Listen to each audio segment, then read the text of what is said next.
美国进攻伊朗的时候，大家有一个质疑是：美国现在的武器、现在弹药到底够不够？如果你现在武器弹药生产不够，你可以准备打一场持久的战争吗？川普今天讲没有问题，我们今天绝对准备很好了。我们现在高阶的武器，我们现在中高阶武器绝对够。我们在进一步的了解才知道说，哦，原来他们为了这场战争已经准备了一段时间了，而准备这一段时间怎么做呢？他们早就把他们的武器很多的弹药都已经放到科威特的武器弹药库。那什么叫武器弹药库？我们再看下面一张图。原来美国在全世界，它在美国的本土，在海上，在中亚，在等于说在整个亚洲地方，它都有大量的武器库。未来的战争不需要我美国刚刚讲的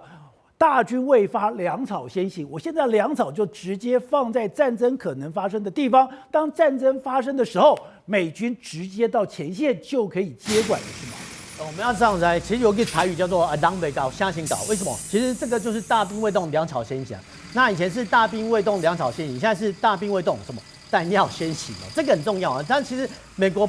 在俄乌战争之后呢，看到说，它155公里炮弹短缺哦，所以其实它那时候已经加紧它的军备生产计划。那其实美军做计划来讲，它是全球性的，它不是单一针对单一的战场啊，不管是台湾还是说俄乌战场，你可以从这张图来看哦，其实美国这种所谓弹药，我们叫预囤计划哦，它是有分等级的哦。那当然第一等级是先美国本土嘛，就美国本土的弹药先用完之后呢，其实它才有能力去顾及盟邦。那第二个盟邦是谁？当然是北约的各个国家嘛。那第三个要点呢，居然是所谓的我们看到说这张图表说海上的一些机动船舶，什么意思呢？就大家把它想象说，海上呢有一大批什么弹药船、补给船随时可以去增援有事的地方那这个有事的地方可能在把很多弹药库放在海上，对，放在海上弹药库。讲白一点就是说移动的海上弹药库，这样讲比较快那第四级呢，你可以看到就是东北亚，因为东北亚说是蛮紧张放在韩国跟日本。这张图还有个观察点说，好像台湾没有列在其中对，其实台湾有列在其中，台湾这里面，台湾有列在其中，但是它是排在 APS6。你 APS5是什么？中东那中东地区呢，目前正在打仗，所以其实美国会把大部分的弹药囤驻在这边。那其实美国有没有设想台海？有，大概在2年前，我们找军事新闻的时候，有没有发现说，我们台湾要新建弹药库？这个新闻有，那时候吵得沸沸扬扬。当时候的美国就预推可能台海也是战场，所以其实他把他的计划呢放在所谓 APS6所以其实美国作战呢不只是大兵先到，大兵未到，其实它的弹药已经先预囤了，因为其实现在弹药量消耗量很快不管是传统炮弹还是精准弹药，其实消耗量都非常快那其实这些弹药呢，你要先储存那储存这些弹药库都很精密他们是恒温恒湿的，所以其实你这些预囤设施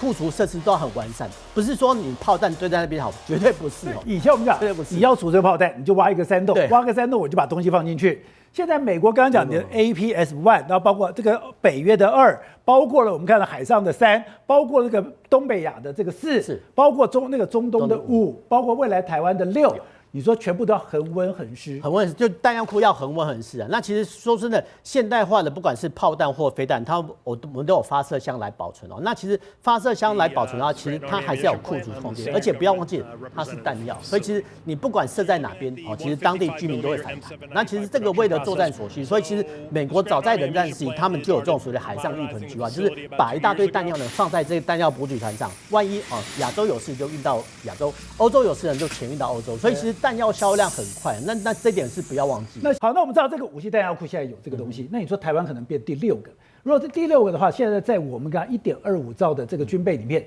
跟这个东西是有关吗？还有我们现在看到现在的战争已经不是我买什么武器很重要了，是我的眼睛、我的耳朵、我的通勤、我的指挥，我会不会被干扰？那这部分台湾有吗？这部分来讲，其实我们还在慢慢建构。其实我们从建军以来，1960年代就开始在慢慢建构，但是我们的国内的一些研发能量其实不是很足够，所以必须要靠外援但是呢，这种所谓的建构 C4ISR 或 C5ISR 呢，其实这个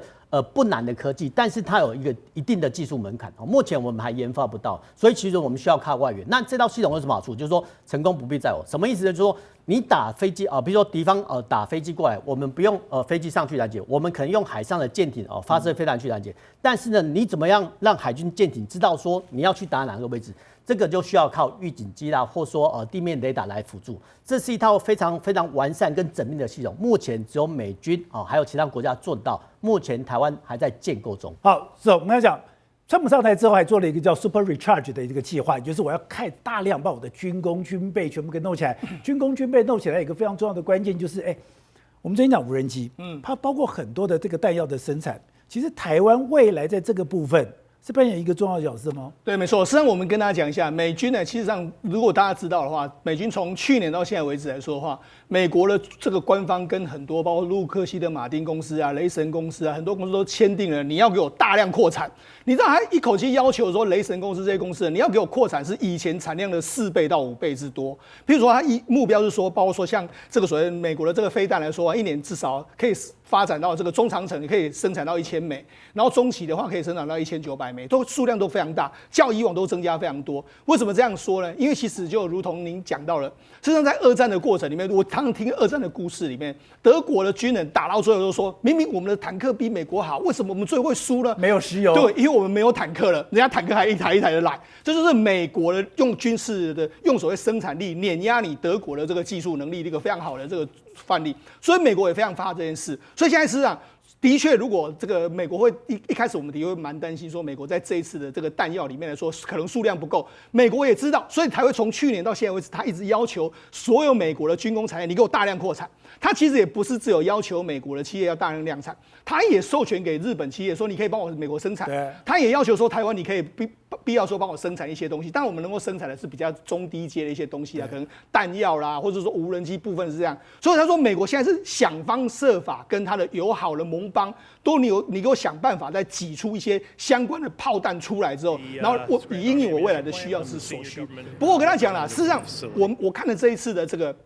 美国的这个攻击之后，我觉得大家也不用太担心，说美国的弹药量可能真的不够。为什么？因为事实上，大家有没有注意到，现在是精准的手术刀式的打击。如果你以前要攻击，我们现在看到那4个碉堡，你可能要发射5、6颗以上，现在不用1颗2颗就被干掉。所以这什么意思呢？一个碉堡1颗。对，什么意思呢？因为你透过 AI。透过所谓的电子战的这个收集情报，你面对目标更加的精准，更加的精准的时候，其实某些程度你也可以减少你的弹药的这个消耗。所以我觉得我其实蛮在意这一次美国到底有没有办法在这次的作战里面，透过 AI 假设让它的打击更加精准，同时又降低了弹药的消耗的话，哇，那可能未来的整个战斗的这个格局会出现完全不一样的这个状况。因为我们看到了晶片战争里面的说法，里面就提到说，为什么有要精准打击？是因为我在越战的时候，越战我要炸一个桥，我居然花了300-400枚的飞弹，我居然炸不到，把一个桥给炸了，所以我需要晶片。对，而这个部分。刚刚也是台湾最厉害的地方。当然了，当然就是说，目前为止，美军在想办法把它所有的武器都把它 AI 化，然后是透过一些所谓制导，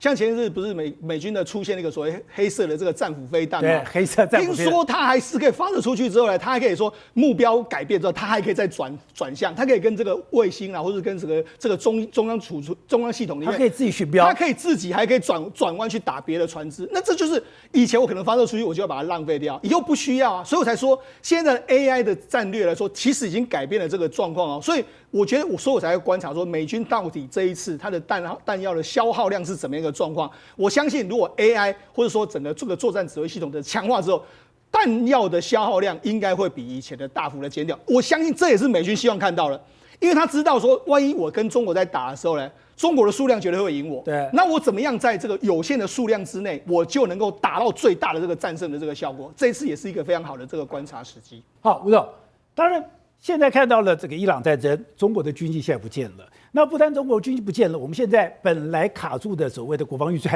现在也复委了。这中间只有一个我不能理解的是，明明徐小新他们都已经做了妥协，都要有个下台阶，我都搞了一个8700亿的这个预算，大家觉得等于说，对这个社会才可以交代。没有想到国民党的党主席他们的智库居然搞了一个3000亿，甚至今天传了一个说法是说，他傲慢的说叫美国来找他。他有这么伟大吗？那当然是卡预算了。我当天在这边谈到他那个3000亿的时候，它里面有个核心的问题，就是说，即使那个预算复委的话，将来也没有办法执行采购，因为它里面有一个条款。我想我们大家都懂，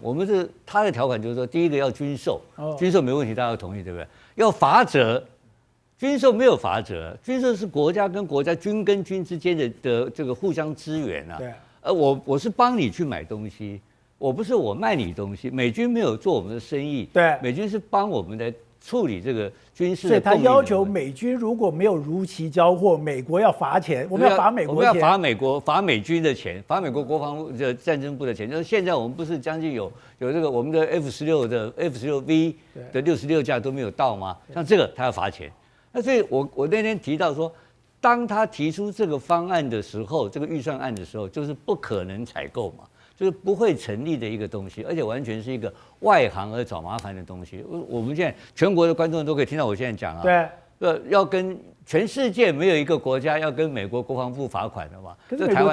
湾，可是你国民党智库不知道吗？当然知道啊，故意的啊，他怎么连这个都不懂？这是小学生的程度嘛。那怎么国民党智库搞个小学生程度出来？他就是找麻烦。那他为什么做那么样的白痴的事情？对，为什么找这个白痴事情后面有老板做给你看嘛，对不对？比如说我现在做个动作，说讨你刘宝杰的欢心的话，我故意做一些小丑的事情，我哈哈大笑，或者我挤眉弄眼让你高兴。那讨谁欢心？不，可是习近平可能看得很高兴嘛。可能中共的告诉说，哇，这个很好，你看到没有？